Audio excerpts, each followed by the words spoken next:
आज हिंदू समाज अलग अलग जातियों में बिखरता जा रहा है। ऊंची और नीची जाति का गंदा खेल लगातार बढ़ रहा है। कुछ धर्म के ठेकेदार तो कुछ राजनीतिक संगठनों से जुड़े नेता जातिवाद राजनीति के चक्कर में हिंदुओं को बांटने का काम कर रहे हैं। साल 2011 की जनगणना के अनुसार भारत में 20 करोड़ से अधिक लोग दलित समुदाय से ताल्लुक रखते हैं और इसी समुदाय की एक प्रमुख जाति चमार भी है। आज भले ही चमार शब्द का प्रयोग किसी का अपमान करने के लिए किया जाता है, लेकिन चमार असल में क्षत्रिय हुआ करते थे। चमारों का अपने आप में एक गौरवशाली इतिहास रहा है। विदेशी आक्रमणकारियों के खिलाफ आवाज उठाने से लेकर भारत की आजादी तक चमारों का योगदान बहुत महत्वपूर्ण रहा है। आपको जानकर हैरानी होगी कि प्राचीन काल में चमार जाति का कहीं भी वर्णन नहीं मिलता है। तो फिर चमार जाति कैसे अस्तित्व में आई? क्यों सूर्यवंशी क्षत्रियों से ताल्लुक रखने वाले कुछ लोगों को आज चमार कहा जाता है? तो आज की इस वीडियो में हम चमार जाति के बारे में विस्तार से आपको बताएंगे और साथ ही हम दावे के साथ कहते हैं कि इस वीडियो को देखने के बाद चमारों के प्रति आपकी सोच में जरूर बदलाव आएगा।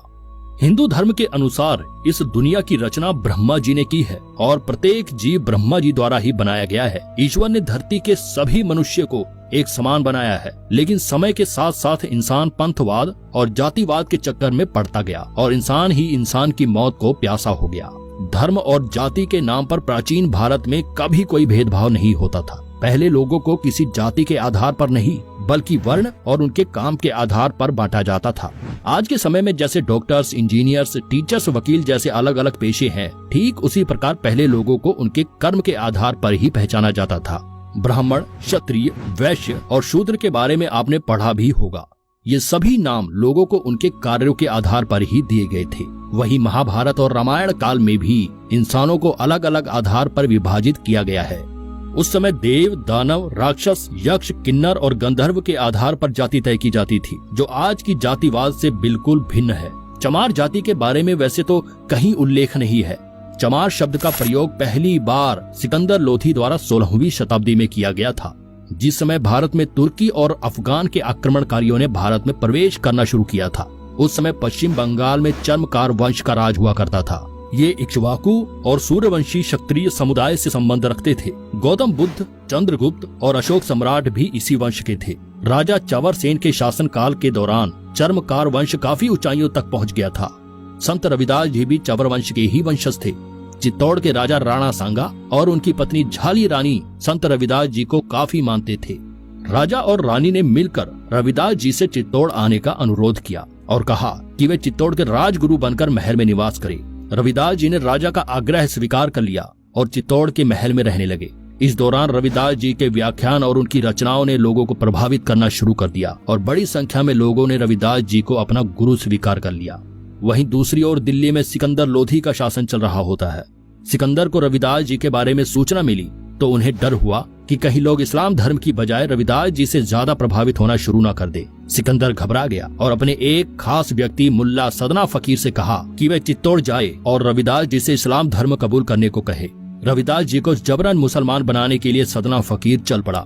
जब उसकी मुलाकात रविदास जी से हुई तो रविदास जी ने कहा कि वह शास्त्रार्थ और तर्क वितर्क कर ले। अगर सदना फकीर उन्हें पराजित कर देता है तो वह इस्लाम धर्म कबूल कर लेंगे, लेकिन साथ ही उन्होंने शर्त रखी कि अगर सदना फकीर हार जाता है तो उसे हिंदू धर्म कबूल करना होगा। सदना फकीर को अपने आप पर पूरा भरोसा होता है और दोनों के बीच वाद विवाद शुरू हो जाता है। इस शास्त्रार्थ में रविदास जी की जीत होती है और उनके तर्क वितर्क से सदना फकीर इतना प्रभावित हो जाता है कि वह अपनी मर्जी से ही हिंदू धर्म अपना लेता है और अपना नाम बदलकर रामदास रख लेता है। रामदास और रविदास जी मिलकर हिंदू धर्म का प्रचार करने में जुट जाते हैं। रविदास जी समाज के सभी लोगों को एक समान नजरों से देखते थे और बराबरी का संदेश दिया करते थे। जब सिकंदर लोधी को पता चला कि सदना फकीर ने हिंदू धर्म अपना लिया है तो वह आग बबूला हो गया और उसने रविदास जी को बंदी बनाने के आदेश दे दिए। रविदास जी को बंदी बनाकर एक कारागृह में डाल दिया गया, जहां उन्हें चमड़े के जूते बनाने का काम सौंपा गया। सिकंदर लोधी का हिंदुओं पर अत्याचार बढ़ता जा रहा था। वह लोगों को अधिक से अधिक इस्लाम कबूल कराने पर मजबूर कर रहा था। रविदास जी को जब कारागृह में बंद किया गया तो क्षत्रिय राजाओं और चर्मकार वंश के लोगों का खून खौल उठा। कई राजाओं ने मिलकर दिल्ली को चारों तरफ से घेर लिया। सिकंदर लोधी के खिलाफ आम लोगों ने अपनी आवाज बुलंद कर दी। इस तरह लोगों के विद्रोह को देखते हुए लोधी ने संत रविदास जी को रिहा कर दिया। लेकिन सन 1520 ईस्वी में संत रविदास जी का देहांत हो गया और एक बार फिर सिकंदर लोधी का अत्याचार बढ़ गया। चर्मकार वंश के लोगों ने इस्लाम धर्म कबूल करने से साफ इनकार कर दिया। सिकंदर लोधी ने इस वंश के सैकड़ों हजारों लोगों को बंदी बनाया और उन्हें चमड़े के जूते और अन्य चीजें बनाने का काम सौंप दिया गया। विदेशी आक्रमणकारियों से पहले भारत में चमड़े के जूते या अन्य चीजों का प्रयोग नहीं किया जाता था और चमड़े को लोग अशुद्ध माना करते थे।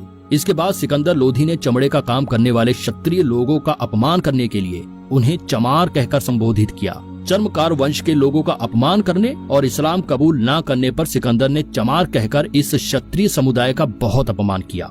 क्षत्रिय लोग हमेशा से ही अपने उसूलों के पक्के माने गए हैं। वे ना तो सिकंदर के आगे झुके और ना ही उन्होंने इस्लाम धर्म कबूल किया। इस तरह से अपने स्वाभिमान की रक्षा के लिए उन्होंने चमड़े का काम किया और तभी से चमड़े का काम करने वाले लोगों को चमार कहना शुरू कर दिया गया। इस जाति के लोगों की शिक्षा पर भी रोक लगा दी गई, जिससे कि उनकी आने वाली पीढ़ी को अपने गौरवशाली इतिहास के बारे में बिल्कुल भी पता न चल सके। चमड़े का काम करने के कारण ही उन्हें क्षत्रिय समुदाय से अलग कर दिया गया।